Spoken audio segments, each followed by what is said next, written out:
ಹಾವೇರಿ ನಗರ bus ನಿಲ್ದಾಣದಲ್ಲಿ ನಿವೃತ್ತ ಯೋಧ ಪರಮೇಶ್ವಪ್ಪ ಬಾರಂಗಿ ಮೇಲೆ ಹಲ್ಲೆ ನಡೆಸಿದ್ದನ್ನ ಖಂಡಿಸಿ ಪ್ರತಿಭಟನೆ ನಡೆಸಲಾಯಿತು. ಪಿಬಿ ರಸ್ತೆ ತಡೆದು ನೂರಾರು ಜನರು ಟೈರ್ಗೆ ಬೆಂಕಿ ಹಚ್ಚಿ ಆಕ್ರೋಶವನ್ನ ವ್ಯಕ್ತಪಡಿಸಿದ್ರು. ತಪ್ಪಿತಸ್ಥರ ವಿರುದ್ಧ ಸೂಕ್ತ ಕ್ರಮ ಕೈಗೊಳ್ಳುವಂತೆ ಆಗ್ರಹಿಸಿದ್ರು. ಬಸ್ನಲ್ಲಿ ಕುಳಿತುಕೊಳ್ಳಲು ಸೀಟ್ ಕೇಳಿದ್ದಕ್ಕೆ ಹಲ್ಲೆ ನಡೆಸಲಾಗಿದೆ. ಜಿಲ್ಲಾಸ್ಪತ್ರೆಯಲ್ಲಿ ನಿವೃತ್ತ ಯೋಧನಿಗೆ ಚಿಕಿತ್ಸೆ ನೀಡಲಾಗುತ್ತಿದೆ. ಹಾವೇರಿ ನಗರ ಪೊಲೀಸ್ ಠಾಣೆಯಲ್ಲಿ ಈ ಪ್ರಕರಣ ದಾಖಲಾಗಿದ್ದು ವಶಕ್ಕೆ ಪಡೆಯಲಾಗಿದೆ. 5 ಯುವಕರನ್ನ ವಶಕ್ಕೆ ಪಡೆಯಲಾಗಿದೆ. ಸಂಸದ ಶಿವಕುಮಾರ್ ಉದಾಸಿ, ಬಸವರಾಜ ಬೊಮ್ಮಾಯಿ, ಪ್ರಹಲ್ ಜೋಶಿ ಆಸ್ಪತ್ರೆಗೆ ಭೇಟಿ ನೀಡಿ ಆರೋಗ್ಯ ವಿಚಾರಿಸಿದ್ರು. ಇನ್ನು ಬಂಧಿತರನ್ನ ಸಲಾಹುದ್ದೀನ್ ಕಮಲಾಪುರ, ಮೈನುದ್ದೀನ್ ಕಮಲಾಪುರ, ಕುತ್ಬುದ್ದೀನ್ ಕಮಲಾಪುರ, ಮುಬಾರಕ್ ವರ್ದಿ ಮತ್ತು ಅಜರುದ್ದೀನ್ ಅಂತ ಗುರುತಿಸಲಾಗಿದೆ.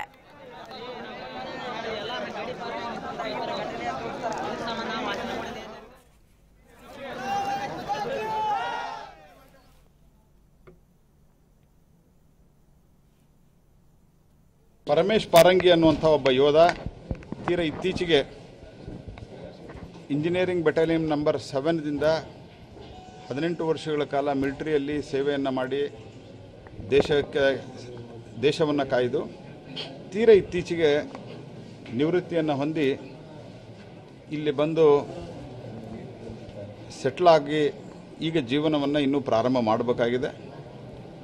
ಅಂಥ ಸಂದರ್ಭದಲ್ಲಿ ಬಸ್ನಲ್ಲಿ ಆದಂಥ ಒಂದು ಸಣ್ಣ ಸೀಟಿನ ಗಲಾಟೆಯನ್ನು ನೆಪವಾಗಿಟ್ಟುಕೊಂಡು ಆತನ ಹೆಂಡತಿ ಮತ್ತು ಆತನೂ ಸ್ವತಃ ನಾನು ಯೋಧ ಅಂತ ಹೇಳಿದ ನಂತರವೂ ಸಹಿತ ಇನ್ನೂ ಹೆಚ್ಚಿನ ಆಕ್ರೋಶದಿಂದ ಹೊಡೆದಿದ್ದಾರೆ ಅನ್ನುವಂಥ ಮಾತನ್ನು ಆತನ ಹೆಂಡತಿ ಧರ್ಮಪತ್ನಿ ಈಗ ನಮಗೆ ಶಿವಕುಮಾರ್ ಅವರಿಗೆ ಬೊಮ್ಮಾಯಿ ಅವರ ಮುಂದೂ ತಿಳಿಸಿದ್ದಾರೆ. ಬಹುಶಃ ತಮಗೂ ತಿಳಿಸಿರ್ಬೋದು. ಇದು ಕೆಲವರ ದೇಶದಲ್ಲಿ ಕೆಲವರು ಇರುವಂಥ ಈ ದಿನ ಸಂಜೆ ಸುಮಾರು 5:15 ಗಂಟೆ ಅಷ್ಟೊತ್ತಿಗೆ ಹಾವೇರಿ ನಗರದ ಬಸ್ ನಿಲ್ದಾಣದಲ್ಲಿ ಶ್ರೀ ಪರಮೇಶಪ್ಪ ಬಾರಂಗಿ ಅಂತಕ್ಕಂಥವರು ಅವರ ಪತ್ನಿ ಶ್ರೀಮತಿ ಅಕ್ಕಮಹಾದೇವಿ ಅನ್ನೋರ ಜೊತೆಗೆ ಹಾವೇರಿಯಿಂದ ಕುಮ್ಮೂರಿಗೆ ಹೋಗುವ ಬಸ್ಸಿಗೆ ಹೊರಟಿದ್ದರು. ಪರಮೇಶಪ್ಪ ಬಾರಂಗಿಯವರು ನಿವೃತ್ತ ಸೈನಿಕರು. ಅವರು ಬಸ್ಸಲ್ಲಿ ಸೀಟನ್ನು ಹೊರಗಡೆಯಿಂದ ಅವರ ವಸ್ತುವನ್ನು ಹಾಕಿ ರಿಸರ್ವ್ ಮಾಡಿದರು. ಅದನ್ನು ರಿಸರ್ವ್ ಮಾಡಿ ಅವರ ಬಸ್ಸಿಗೆ ಹತ್ತೋದ್ರೊಳಗೆ ಕೆಲವು ವ್ಯಕ್ತಿಗಳು ಆ ಸೀಟ್ ಮೇಲೆ ಕೂತಿದ್ರು. ಇವರು ಹೋಗಿ ನಮಗೆ ಸೀಟ್ ಬಿಡಿ ಅಂತೇಳಿ ಕೇಳಿದ್ರು. ಆಲ್ರೆಡಿ ಅವರು ಕೂಡ ನಾವು ರಿಸರ್ವ್ ಮಾಡಿದ್ದೀವಿ, ನಾವು ಕೂತಿದ್ದೀವಿ ಅಂತೇಳಿ ಹೇಳಿದ್ರು.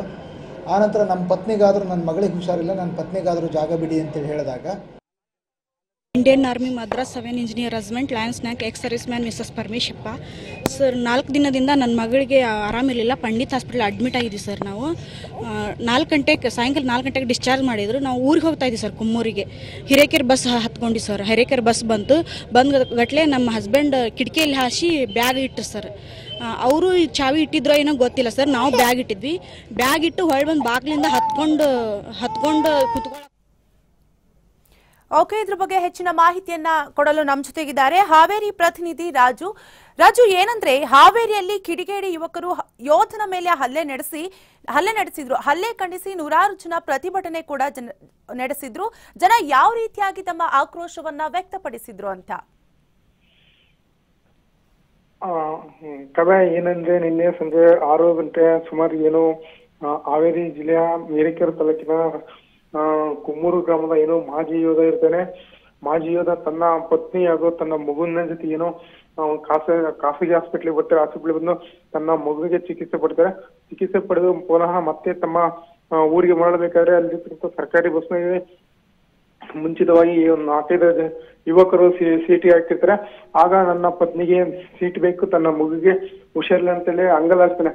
ಆದ್ರೂ ಸಹ ನಮ್ಮವ್ರು ಬರ್ತಾರೆ ಅಂತಂದೇಳಿ ಅಲ್ಲಿರ್ತಕ್ಕಂಥ ಸೀಟ್ಗೆ ಅವನನ್ನ ದಬ್ಬಿ ಕೆಳಗಿಳಿಸಿ ಹಲ್ಲೆ ಮಾಡ್ತಾರೆ. ಹಲ್ಲೆ ಮಾಡ್ತ ಕೂಡ ಕೆಳಗೆ ಬಂದ ಕೂಡ ಅಲ್ಲಿರ್ತಕ್ಕಂಥ ಇನ್ನೂ 3-4 ಜನ ಬಂದು ಶೇಷ ಅವನನ್ನ ಹೊಡಿತಾರೆ. ಹೊಡೆದು ಏನು ಬಾಯಲ್ಲಿ ಎಲ್ಲ ಮಾಡೋಣ ಅಂತ ಹಲ್ಲೆನೂ ಮಾಡ್ತಾರೆ. ಅಲ್ಲಿ ಏನೋ ಒಂದು ವಿಶೇಷ ಪ್ರಮುಖವಾಗಿ ಇರ್ಬೇಕಂದ್ರೆ ನಾನು ಮಾಜಿ ಯೋಧ ಅಂದ್ರೂ ಸಹ ಇನ್ನು ಹೆಚ್ಚಿನ ರೀತಿಯಾಗಿ ಹಲ್ಲೆ ಮಾಡಿದ್ದಾರೆ ಅಂದ್ರೆ ತನ್ನ ಪತ್ನಿ ಅಳಲನ್ನು ತೋಡ್ಕೊಂಡಳೆ. ಯಾಕಂದ್ರೆ ಇನ್ನು ಹಲ್ಲೆ ಖಂಡಿಸಿ ಹಾವೇರಿ ನಗರ ಠಾಣೆಯಲ್ಲಿ ಸುಮಾರು 100 ಜನರು ಆಕ್ರೋಶ ವ್ಯಕ್ತಪಡಿಸಿದ್ರು. ಕೂಡಲೇ ಆರೋಪಿಗಳನ್ನ ಬಂಧನ ಮಾಡಬೇಕು, ತಕ್ಕ ಶಿಕ್ಷೆಯನ್ನು ವಿಧಿಸಬೇಕೆಂದು ರಾತ್ರಿ 11-12 ಗಂಟೆ ಟೈರ್ಗೆ ಬೆಂಕಿ ಹಚ್ಚಿ ಆಕ್ರೋಶ ನಡೆಸಬಿಡಿದ್ರು.